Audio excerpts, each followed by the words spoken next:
Hello, I'm Mark Mancil. If I had to give a title for my little project, I guess it would be a bully or a bullying situation. A bigger child, Vic, is bullying or threatening a smaller child, Brady.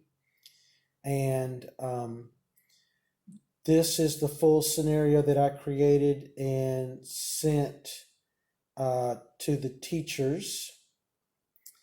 I'm reading from the front of the classroom. I hear a burst of ooh coming from the back of the room.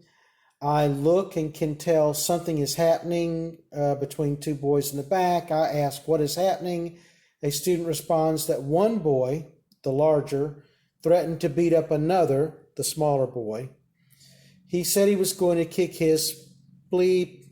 Anyway, the larger boy is visibly worked up, being aggressive, and the smaller boy looks frightened. This is the scenario that I sent out to my teacher friends.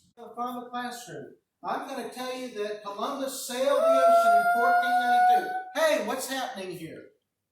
Bull just told Brady he's going to kick his bleep. I cannot believe, Bull, that you are threatening to kick Brady's ass. After all, his donkey's not here, and that would be animal cruelty. This is an ineffective response because yelling may escalate the situation, and joking is not an appropriate response for the seriousness of the situation. What do you mean by using bad language like that in my classroom? You know the rules. Go to the office. This is an ineffective response because by addressing the bad language only or sending the bully immediately to the office might indicate that I don't have any control or power. Once the bully leaves my classroom, he can tell the administration anything, and even patently denying that he said anything threatening. And once that happens, I would be unable to help the victim or take any preventative action.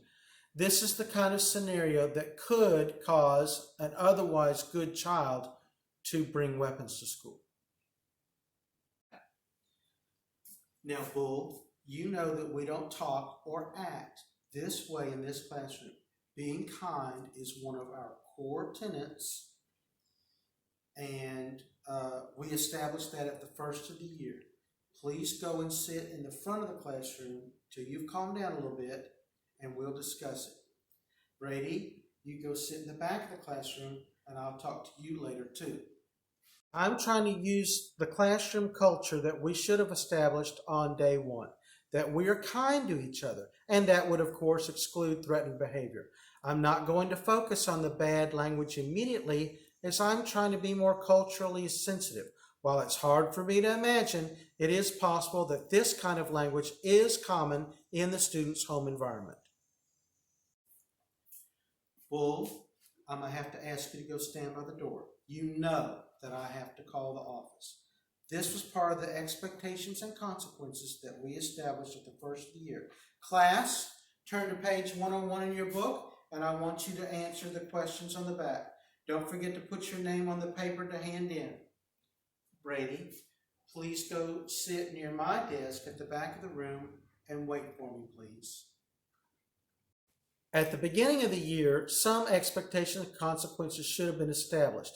If one of the consequences established for threatening behavior is going to the office, and I trust the administration, I may very well send Bull to the office.